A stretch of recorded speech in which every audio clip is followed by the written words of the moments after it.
شاید کہ حافظ صاحب جو ہمارے اس پیج کے جو بانی ہے وہ اس کلپ کو لگانے سے منع کرے، لیکن میں حق کو آج واضح کروں گا اور آپ سب کے سامنے بیان کروں گا۔ پچھلے جمعے کو جو گزشتہ جمعہ ہے اس سے ایک دن پہلے تمام مساجد کے اور اماموں کو جمع کیا گیا، خطباء کو جمع کیا گیا اور ان کو یہ کہا گیا کہ بھئی آپ جمعہ نہیں پڑھوائیں گے۔ اور جو مطلب ایسی چوہ حضرات ہیں انہوں نے علماء کی داڑھیاں تک پکڑی کہ بھئی ہمارے اوپر زور ہے اور ہمارے اوپر بوجھ ہے، لہٰذا آپ نہیں پڑھائیں گے جمعہ، ایسا نہ ہو کہ ہمیں کوئی تکلیف پہنچے آپ کی وجہ سے۔ تو میں نے ان علماء کو یہ کہا کہ بھئی آپ کے منہ میں زبان نہیں تھی، آپ جواب نہیں دے سکتے تھے، آپ یہ کہتے کہ بھئی آپ کا مسجد بند کرنے کے لیے آپ کے اوپر زور ہے، تو یہ جو اتنے چرس کے اڈے چل رہے ہیں ان کے بند کرنے کے لیے کسی پر بھی زور نہیں ہے۔ میں تو کہتا ہوں جس طرح خطباء کو جمع کیا گیا اور ان کو یہ کہا گیا کہ مسجد میں کوئی نماز نہیں پڑھے گا، اسی طرح اگر ان تمام مافیا لوگوں کو جمع کرے یہ لوگ اور ان کی یہ کہے کہ آئندہ کوئی بھی منشیات کو فروخت نہیں کرے گا، تو لہٰذا وہ اچھا ہوگا یا اماموں کو مسجد سے روکنا؟ جہاں پر تم کسی کمزور کو دیکھ لیتے ہو تو وہاں پر ان کو مطلب جمع کرنا آسان ہو جاتا ہے، کیونکہ علماء اس معاشرے کے لاوارث لوگ ہیں اور ان کو کوئی پوچھنے والا نہیں ہے۔ لیکن جن کے پاس مال و دولت ہے اور پروٹوکول ہے ان کو آپ جمع کریں نا، ان کو آپ روک لیں، ہم بھی مان لیں کہ بھئی آپ جو ہے ہمارے معاشرے کے لیے کام کر رہے ہیں، آپ اسی کام کے لیے کر رہے ہیں، اپنے ڈیوٹی کو سر انجام دے رہے ہیں۔ آپ اگر مسجد کو بند کرنے میں اپنی ڈیوٹی سمجھتے ہیں تو آپ مافیا کو روکنے میں اپنی ڈیوٹی نہیں سمجھتے۔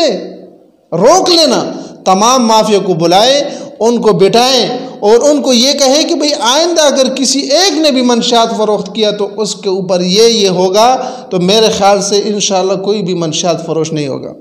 جتنے بھی فحاشی کے اڈے چل رہے ہیں ان تمام لوگوں کو جمع کریں، اپنا ان لوگوں کو تانے پر بلائیں اور ان لوگوں کو یہ کہیں کہ بھئی آئندہ کوئی بھی یہ کام نہیں کرے گا تو ہم آپ کے ساتھ ہیں، ہم آپ سے پہلے مسجد بند کر لیں گے۔ کہ بھئی آپ مطلب ہمیں صرف ٹارگٹ نہیں بنا رہے بلکہ آپ اپنی ڈیوٹی سر انجام دے رہے، لیکن آپ کو اپنی ڈیوٹی صرف مولوی پر یاد آتی ہے، یہ بہت انتہائی غلط ہے۔ اور پھر بات جو ہے یہ کورونا، میرے خیال سے صرف اس کی دشمنی مسجد کے ساتھ ہے،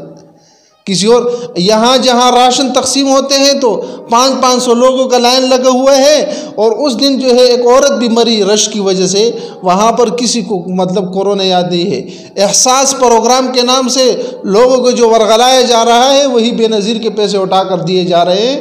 اور وہاں پر رش لگا ہو تو وہاں پر